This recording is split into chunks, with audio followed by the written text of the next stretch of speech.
फिर से स्वागत है और यह लेक्चर संख्या 47 है। हम आइगेन वैल्यूज़ और आइगेन वेक्टर्स पर अपनी चर्चा कंटिन्यू रखेंगे। विशेष रूप से आज हम फोकस करेंगे आइगेन वैल्यू और कुछ अच्छी काम की प्रॉब्लम्स के इवैल्यूएशन पर चर्चा करेंगे।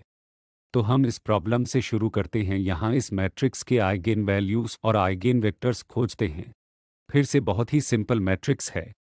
हमने दो स्क्वायर रूट माइनस 2 और फिर स्क्वायर रूट 2 लिया है और फिर यहाँ स्क्वायर रूट 2 और यह वहाँ।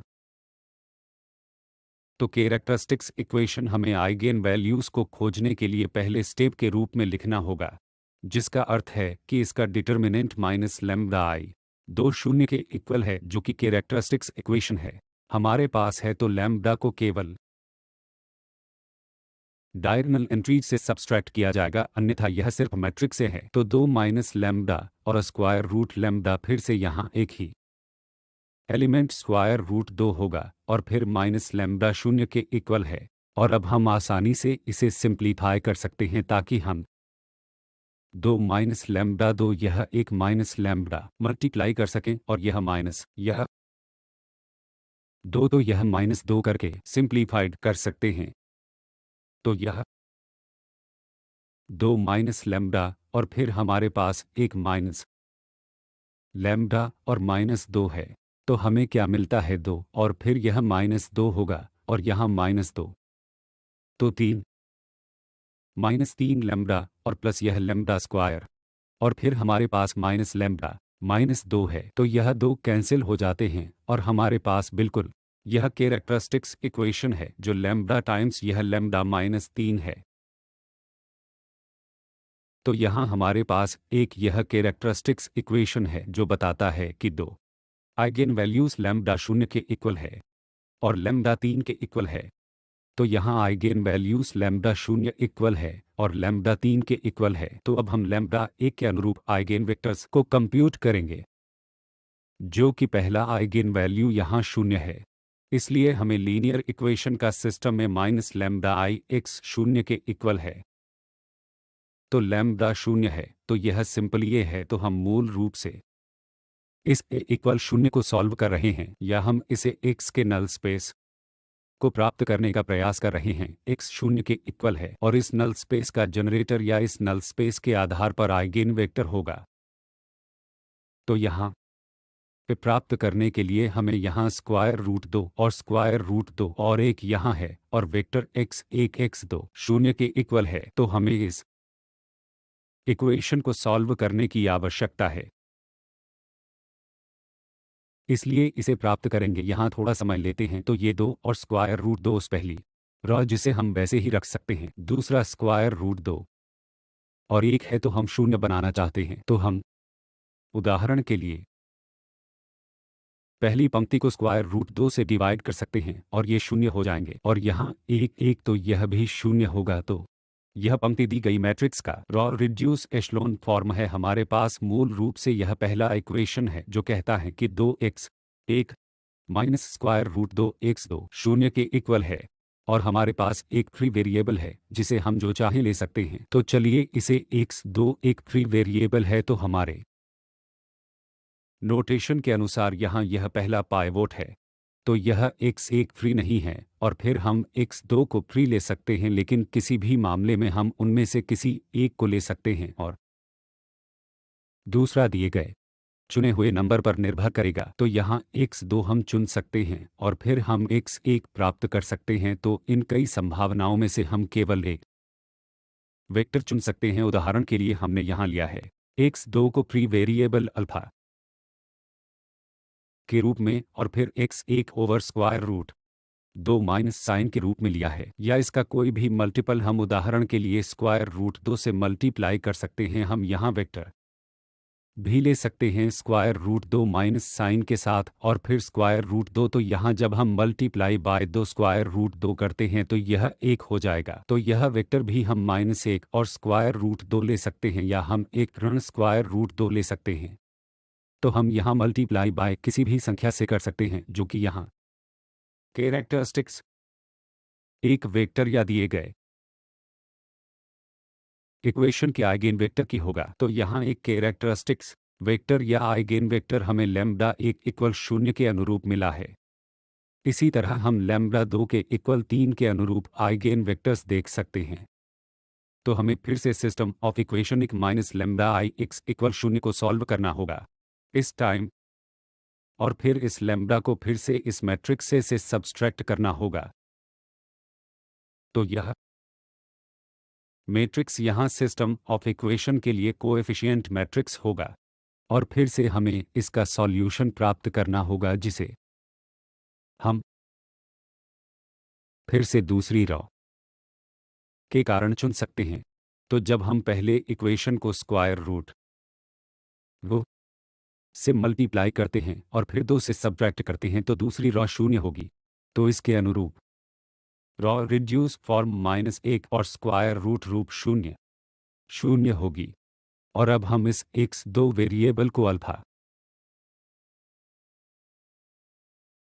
के रूप में चुन सकते हैं, और फिर यहाँ इस पहला equation -x1 plus square root x1 वर्गमूल 2 x2 0 है, जिसका मतलब है कि x1 square root 2 x2 alpha है। इसलिए हमने यहाँ x1 को स्क्वायर रूट 2 अल्फा के रूप में लिया है, जिसे हमने इस रूप में लिखा है x1 का सॉल्यूशन स्क्वायर रूट 2 अल्फा है और x2 अल्फा है।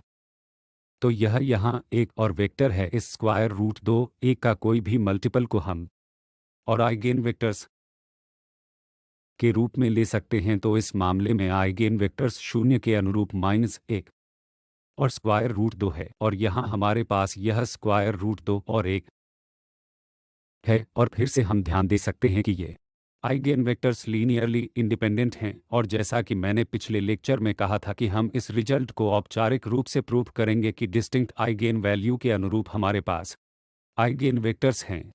सेट लीनियरली इंडिपेंडेंट है, आइगेन वेक्टर्स का सेट लीनियरली इंडिपेंडेंट है, या eigen vectors distinct eigen values के अनुरूप हमेशा लीनियरली इंडिपेंडेंट हैं। तो हम यहाँ भी जांच सकते हैं कि ये दो वेक्टर लीनियरली इंडिपेंडेंट हैं।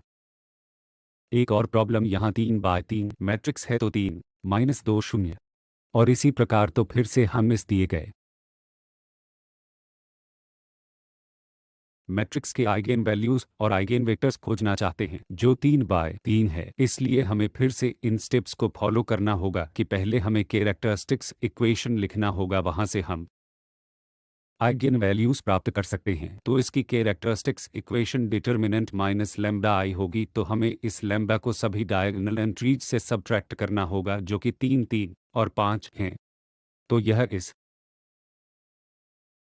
मैट्रिक्स की कैरेक्टरिस्टिक्स इक्वेशन है, और फिर हमें इस डिटर्मिनेंट को इवैल्यूएट करना होगा जो इतना मुश्किल नहीं है। तो हमारे यहाँ 3 माइनस लैम्ब्डा है, और अब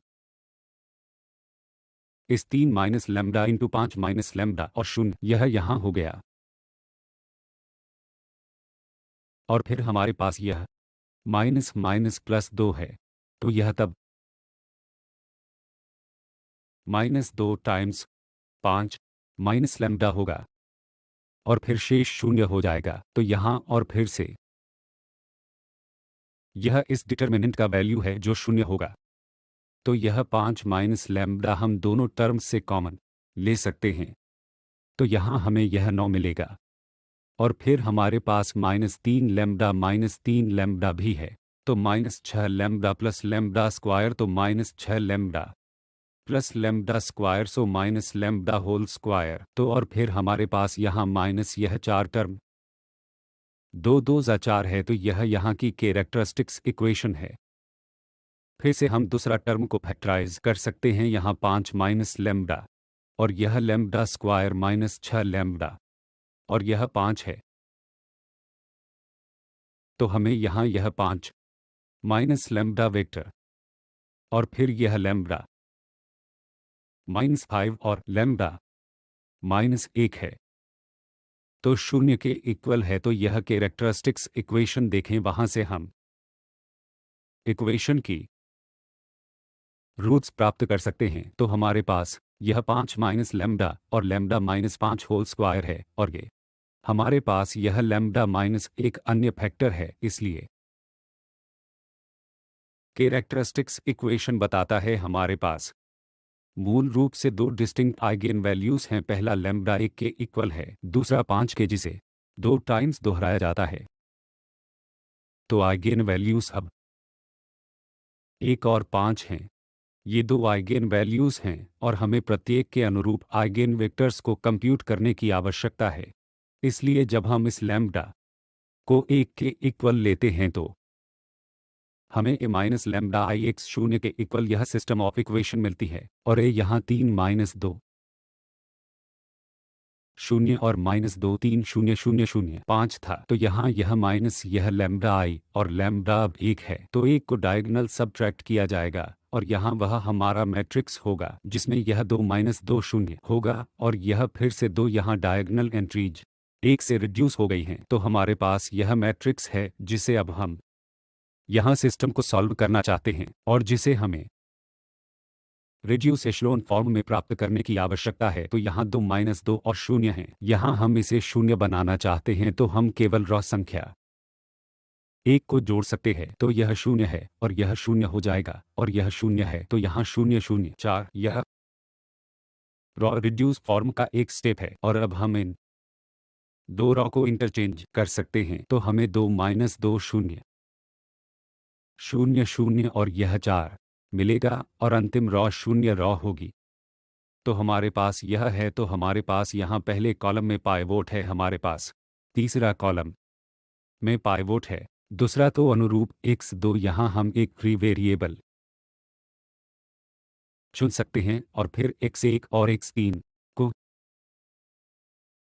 फ्री वेरिएबल के आधार पर कंप्यूट कर सकते हैं। तो यहाँ दूसरा इक्वेशन हालांकि सुझाव देता है कि x3 0 है, क्योंकि यह दूसरा इक्वेशन अब x3 0 का 4 टाइम्स है, x3 0 है, तो जो बताता है कि x3 वैसे भी हमेशा 0 होता है। और फिर x2 एक फ्री वेरिएबल है, इसलिए हम कोई भी अल्फा ले सकते हैं। और फिर इक्वेशन संख्या 1 से जो कहता है कि 2x1 2x2 के इक्वल है, तो यह x2 फ्री वेरिएबल है, तो यहाँ x1 भी अल्फा है। क्योंकि x1 और x2 दोनों इक्वल हैं, तो हमारे यहाँ x1 अल्फा x2 अल्फा और x3 सभी मामलों में 0 है।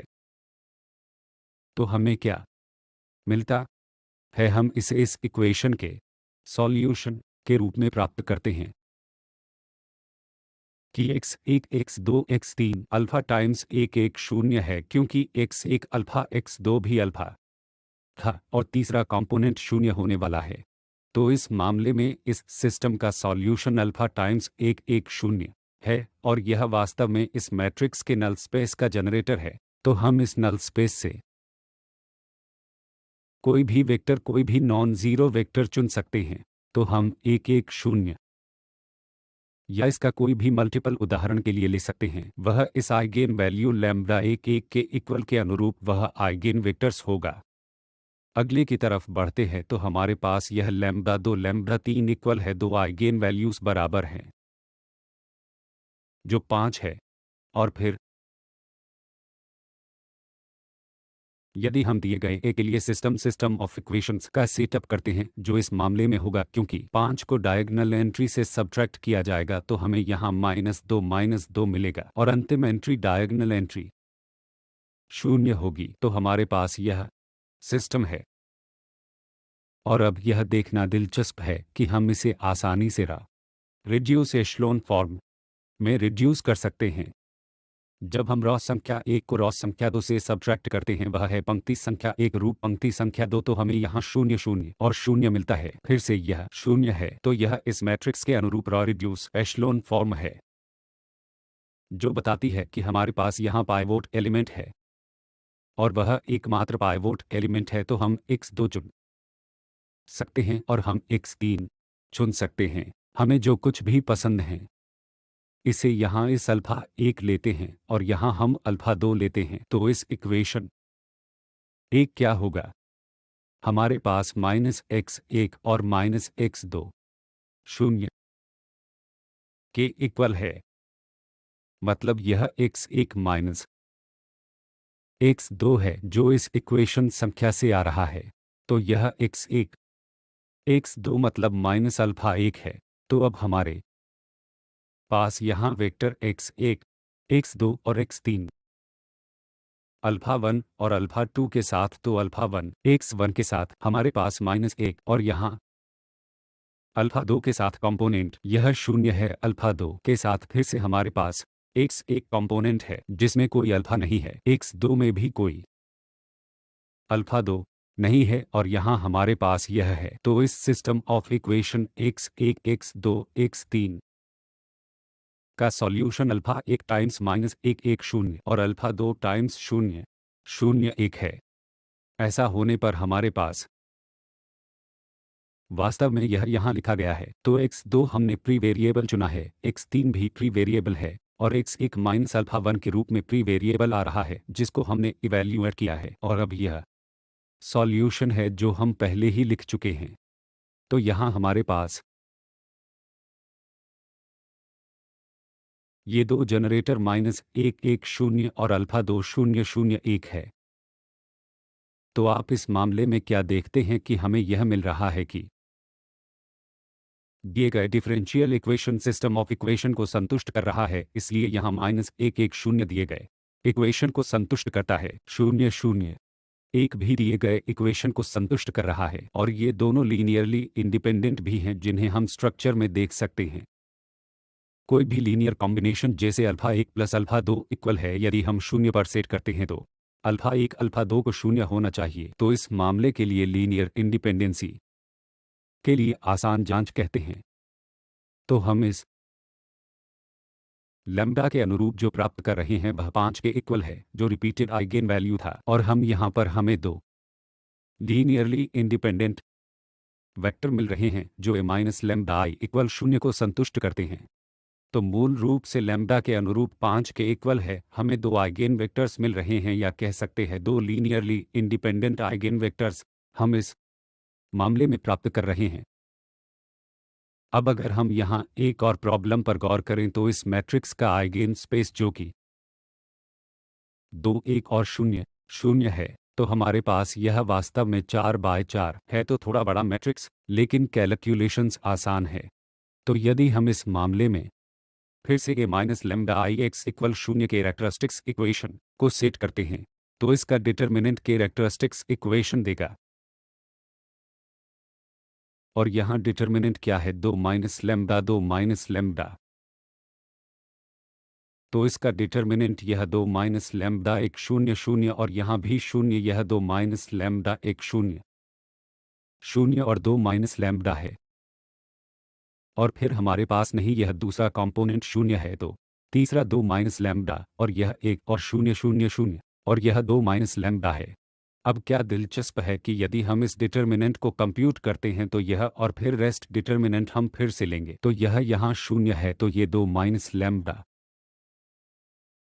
पावर क्यूब आ रहा है और कुछ नहीं। तो इस मामले में यह डिटर्मिनेंट कुछ भी नहीं है लेकिन यह 2 माइनस ठीक है, यहाँ डिटर्मिनेंट है। जब हम इस डिटर्मिनेंट के लिए सॉल्व करते हैं तो हमें यह 2 माइनस लैम्ब्डा क्यूब मिलता है। तो 2 माइनस लैम्ब्डा, क्षमा करें क्योंकि यहाँ 4 डायगोनल हैं, इसलिए हमें ऐसे मैट्रिसेस के लिए इन डायगोनल एंट्रीज का केवल प्रोडक्ट मिलेगा। तो हमें यह 2 माइनस लैम्ब्डा पावर 4 0 के इक्वल मिलता है। तो यह एक और विशेष मामला है जहाँ सभी आइगेन वैल्यूज़ हैं, यह सभी 4 आइगेन वैल्यूज़ समान हैं और वह दो अन्य वैल्यूज 2 हैं। इसलिए यदि हम अब कंप्यूट करते हैं, क्योंकि हम आइगेन स्पेस को कंप्यूट करना चाहते हैं जिसका अर्थ है आइगेन वेक्टर्स सभी आइगेन वेक्टर्स का सेट, और जब हम 0 को शामिल करते हैं जिसे दिए गए आइगेन वैल्यू के अनुरूप आइगेन स्पेस कहा जाता है, तो यहाँ आइगेन वैल्यूज 2 जो 4 टाइम्स रिपीटेड है। तो आइगेन वेक्टर्स प्राप्त करने के लिए हमें इसे a minus lambda i x equal 0 के रूप में सेट करना होगा। इस लैम्ब्डा के अनुरूप सिस्टम ऑफ इक्वेशन 2 के इक्वल है। तो अब हमें इसके अनुरूप क्या मिलता है, क्योंकि इन दोनों को डायगोनल एंट्रीज से सबट्रैक्ट कर दिया जाएगा और हमारे मैट्रिक्स में 2 डायगोनल एंट्री थी, इसलिए यह डायगोनल एंट्री जब 0 हो जाएंगी तो हमें यह सिस्टम ऑफ इक्वेशन के रूप में मिला है। और यहाँ हमें रिड्यूस फॉर्म को प्राप्त करने के लिए कुछ नहीं करते हैं, क्योंकि हम इस स्ट्रक्चर को यहाँ स्पष्ट रूप से देख सकते हैं, यह पहले से ही रिड्यूस एशलोन फॉर्म है, तो यह पाइवोट एलिमेंट है और यह एक और पाइवोट एलिमेंट है और यह भी पाइवोट एलिमेंट है। तो यहाँ कितने पाइवोट एलिमेंट हैं? यह x2 डिपेंडेंट वेरिएबल है, x3 भी डिपेंडेंट वेरिएबल होगा, x4 भी डिपेंडेंट वेरिएबल होगा और यहाँ हमारे पास यह x1 है जिसे हम फ्री वेरिएबल कहते हैं। तो फ्री वेरिएबल x1 जो इस कॉलम नंबर 1 के अनुरूप है, क्योंकि हमारे पास इस कॉलम में पाइवोट नहीं है, तो हम इस x1 को फ्री वेरिएबल के रूप में चुन सकते हैं। तो x1 को अल्फा के रूप में लिया जाता है और अब हम अन्य वेरिएबल प्राप्त कर सकते हैं। इसलिए इस इक्वेशन संख्या तीसरे इक्वेशन से हमें क्या मिल रहा है, वह हमें यह x4 0 के इक्वल मिल रहा है। तो वास्तव में अल्फा पर कोई डिपेंडेंसी नहीं है। दूसरे इक्वेशन से हमें यह x3 0 के इक्वल मिल रहा है और पहले इक्वेशन से हमें x2 0 के इक्वल मिल रहा है। तो सॉल्यूशन यहाँ हम हम किसी भी वेक्टर अल्फा को अल्फा के रूप में चुन सकते हैं जिसे हमने यहाँ लिया है। और अब यदि हम x1 x2 x3 और x4 का सॉल्यूशन लिखते हैं तो अल्फा के टर्म्स में केवल पहले कंपोनेंट में अल्फा है और अन्य सभी शून्य हैं।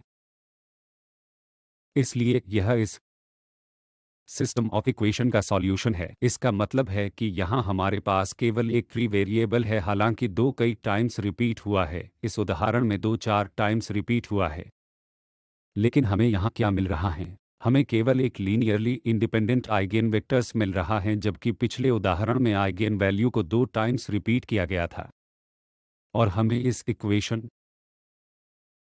के 2 लीनियरली इंडिपेंडेंट सॉल्यूशन भी मिल रहे थे।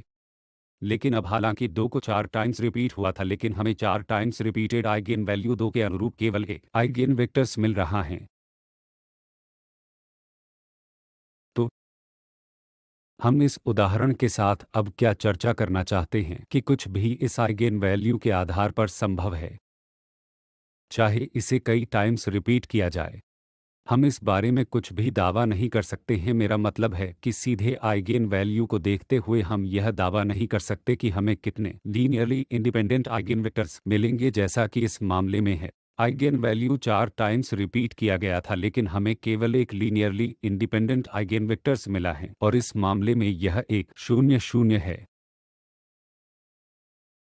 तो और किसी मामले में यदि इसे उदाहरण के लिए 3 टाइम्स रिपीट किया जाता है तो हमें लीनियरली इंडिपेंडेंट आइगेन वेक्टर्स भी मिल सकते हैं, तो और भी संभव है।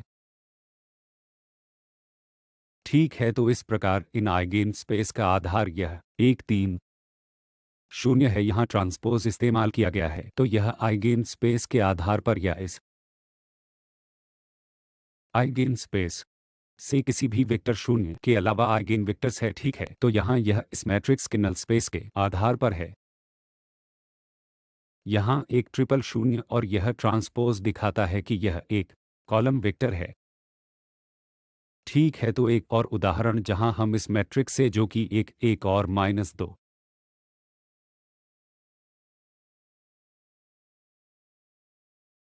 और 3 है के आइगेन वैल्यूज और आइगेन वेक्टर्स की तलाश करेंगे। तो यहाँ यदि हम determinant a minus lambda i equal 0 को कंप्यूट करते हैं तो क्या होगा? तो हमारे पास 1 माइनस लैम्बडा और फिर 3 माइनस लैम्बडा -2 और 1 रह जाता है इंटैक्ट। तो यहाँ अगर हम कंप्यूट करते हैं तो हमारे पास 1 माइनस लैम्बडा और इसे मल्टीप्लाई बाय 3 माइनस लैम्बडा करें और -2 0 के इक्वल है। तो कैलकुलेशन करते हैं तो 3 और फिर हमारे पास 4 लैम्बडा है। इसके अलावा हमारे पास -4 लैम्बडा और फिर यह लैम्बडा स्क्वायर प्लस 2 ये 0 के इक्वल हैं। तो हमें यह इक्वेशन लैम्बडा स्क्वायर माइनस यह 4 लैम्बडा और प्लस यह 3 प्लस 2 5 0 के इक्वल है। तो हमें यह लैम्बडा -5 मिल रहा है और लैम्बडा प्लस तो प्लस एक बार फिर यहाँ तो हमारे पास 3 है और फिर हमारे पास -3 लैम्बडा है। माइनस लैम्बडा भी -4 लैम्बडा होगा, यहाँ माइनस लैम्बडा स्क्वायर और फिर +2। तो हमारे पास यह लैम्बडा स्क्वायर है जैसा है वैसा ही और -4 लैम्ब्डा और +5 0 के इक्वल है, तो हम इस इक्वेशन के लिए यहाँ रूट्स प्राप्त करते हैं। हमारे पास लैम्ब्डा स्क्वायर है, फिर -5 टाइम्स लैम्ब्डा और प्लस लैम्ब्डा +5 0 के इक्वल है, तो यह -4 लैम्ब्डा हमने -5 लैम्ब्डा प्लस लैम्ब्डा के रूप में लिखा है। तो यहाँ यह लैम्ब्डा और यह लैम्ब्डा -5 और प्लस दिस एक और लैम्ब्डा -5 लैम्ब्डा +5। अब यह काम नहीं किया है, आइए हम यहाँ जांच करें कि इक्वेशन लैम्ब्डा स्क्वायर माइनस यह 4 लैम्ब्डा और +5 बिल्कुल, और यहाँ रूट्स क्योंकि इसकी रियल रूट नहीं है, इस मामले में यहाँ पॉइंट यह है हमें कोई फैक्टराइजेशन नहीं मिल रहा है। हमें यहाँ फैक्टराइजेशन नहीं मिल रहा है, लैम्ब्डा +5 आ रहा है और फिर हम कॉमन नहीं ले सकते हैं, इसलिए फैक्टराइजेशन संभव नहीं था क्योंकि इक्वेशन का रियल रूट नहीं है।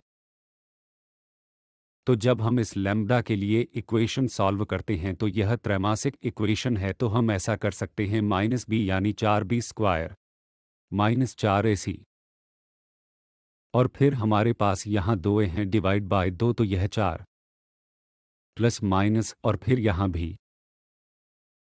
4 है, तो यह 2 आई बन जाएगा और फिर हमारे पास यह 2 है, यह 2 प्लस माइनस आई है, यह आइगेन वैल्यू है। तो यहाँ 2 आइगेन वैल्यू हैं, जो इस उदाहरण में दिलचस्प है कि हमें 2 कॉम्प्लेक्स वैल्यू मिल रही हैं। आइगेन वैल्यूज़ के लिए 2 कॉम्प्लेक्स वैल्यू, हालांकि यहाँ मैट्रिक्स रियल मैट्रिक्स था, इसलिए हमारे पास एंट्री 1 1 -2 और 3 थी, लेकिन हमें इस मामले में आइगेन वैल्यू के लिए 2 कॉम्प्लेक्स वैल्यूज मिल रही है।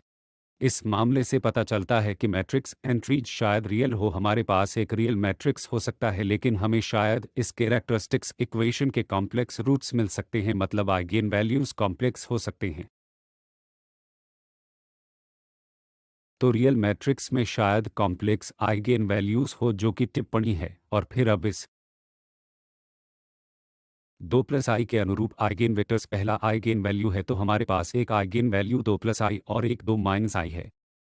और हमने बाद में देखा कि ये आइगेन वैल्यू हमेशा कॉन्जुगेट रूप में दिखाई देंगे, क्योंकि रूट हमेशा वहाँ दिखाई देता है, न केवल यह हमारे पास इन